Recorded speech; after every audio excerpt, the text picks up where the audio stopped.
Filsafat realisme. Istilah realisme berfokus pada fakta atau realitas dan penolakan terhadap hal yang tidak praktis dan visioner. Berbeda dengan filsafat idealisme yang beranggapan bahwa realitas bergantung pada persepsi kita terhadap suatu hal. Filsafat realisme meyakini bahwa keberadaan suatu benda tidak bergantung pada persepsi manusia.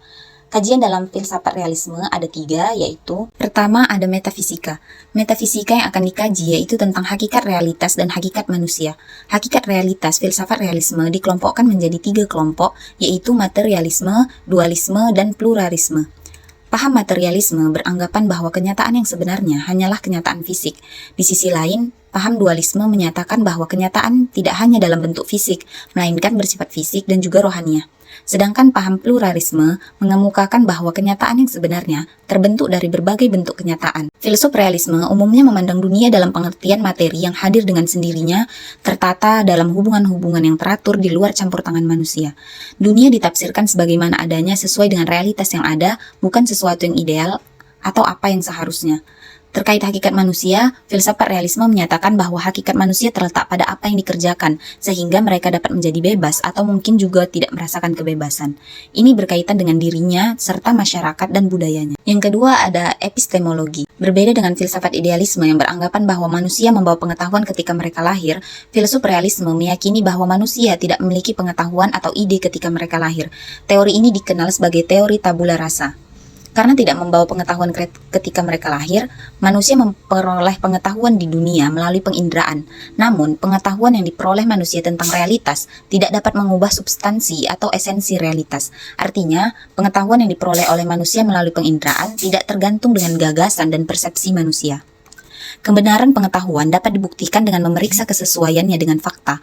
Oleh karena itu, uji kebenaran pengetahuan didasarkan atas teori korespondensi yang menyatakan bahwa kebenaran merupakan penyesuaian antara pernyataan mengenai fakta dengan faktanya sendiri, atau antara pikiran dengan realitas situasi lingkungannya.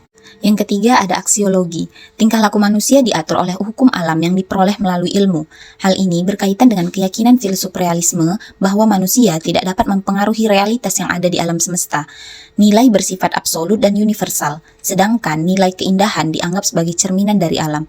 Pada taraf yang lebih rendah, tingkah laku manusia diatur oleh kebiasaan atau adat istiadat yang telah teruji di dalam kehidupan.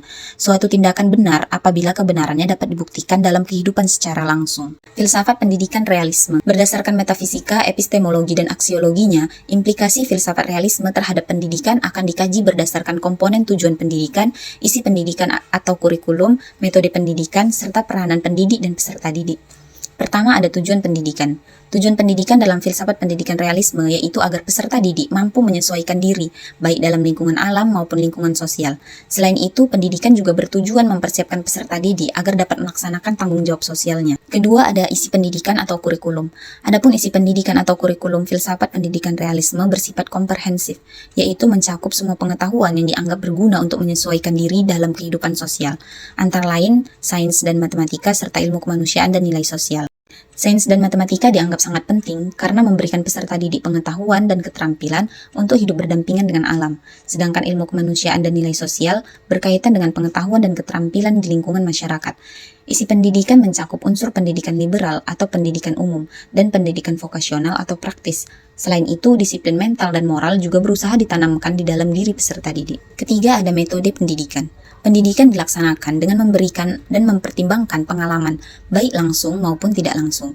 Metode mengajarnya bersifat logis, bertahap, dan berurutan. Artinya, metode pengajaran tidak dilaksanakan secara acak, melainkan memiliki tahapan atau prosedur yang harus diterapkan. Pembiasaan merupakan metode utama yang digunakan dalam filsafat pendidikan realisme, antara lain melalui stimulus respon yang diberikan oleh pendidik, misalnya dengan memberikan reward apabila peserta didik menunjukkan perilaku yang diharapkan. Yang terakhir adalah peranan pendidik dan peserta didik. Pendidik berperan dalam menguasai pengetahuan dan keterampilan terkait teknik-teknik pendidikan untuk mencapai hasil pendidikan yang dibebankan kepadanya. Berbeda dengan filsafat pendidikan idealisme yang memberikan kebebasan pada peserta didik untuk memilih, filsafat pendidikan realisme lebih menekankan pada pendidik sebagai pusat pembelajaran, sedangkan peserta didik berperan dalam menaati peraturan dan disiplin. Peserta didik diharapkan menguasai pengetahuan yang diberikan oleh pendidik, serta menjalankan peraturan yang ditetapkan oleh pendidik. Hal ini sejalan dengan tujuan pendidikan pada filsafat pendidikan realisme yang menuntut peserta didik agar mampu menyesuaikan diri dengan lingkungan atau mampu beradaptasi dengan baik. Aliran filsafat pragmatisme. Pragmatisme adalah aliran dalam filsafat yang berpandangan bahwa kriteria kebenaran sesuatu ialah apakah sesuatu itu memiliki kegunaan bagi kehidupan nyata. Nah, ada 3 patokan yang disetujui aliran pragmatisme, yaitu 1 adalah menolak segala intelektualisme, dan yang kedua adalah absolutisme, dan yang ketiga adalah meremehkan logika formal. Aliran filsafat pragmatisme dalam pendidikan. Yang pertama adalah tujuan pendidikan.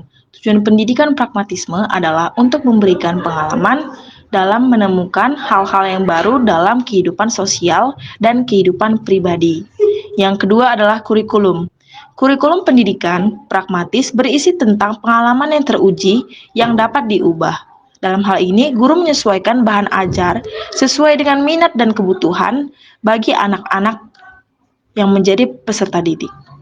Kemudian yang ketiga adalah metode. Metode yang digunakan dalam pendidikan pragmatisme adalah metode aktif, di mana learning by doing, yaitu belajar sambil bekerja, serta metode pemecahan masalah, problem solving method, serta metode penyelidikan dan penemuan, yaitu inquiry and discovery method. Yang keempat adalah hubungan guru dan peserta didik. Peran guru dalam pendidikan pragmatisme adalah untuk mengawasi dan membimbing pembelajaran para siswa, tanpa mengganggu minat dan kebutuhannya. Sedangkan peserta dalam pendidikan pragmatisme merupakan suatu yang akan dikembangkan kemampuannya yang luar biasa dan kompleks untuk terus bertumbuh. Nah, dari penelitian ini dapat kami simpulkan bahwa pandangan filsafat pendidikan realisme menekankan pada keterampilan peserta didik dalam menyesuaikan diri di lingkungan alam maupun lingkungan sosial. Sedangkan pragmatisme memandang bahwa siswa merupakan organisme rumit yang mempunyai kemampuan luar biasa untuk tumbuh, sedangkan guru berperan untuk memimpin dan membimbing pengalaman belajar tanpa ikut campur terlalu jauh atas minat dan kebutuhan siswa.